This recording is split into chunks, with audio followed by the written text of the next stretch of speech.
This is the final video to fix Steam Deck stuck at startup. And if your device won't go past the logo, you're in the right place.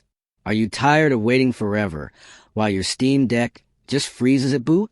This usually happens because the system files get corrupted or a recent update clashes with your hardware. Many guides online are long, confusing, and full of technical steps that make things worse.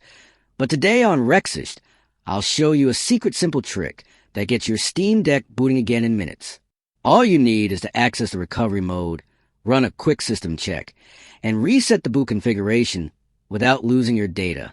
It's fast, easy, and anyone can do it without diving into complicated commands. If you want a full step-by-step walkthrough, comment below, and I'll make a detailed tutorial just for you.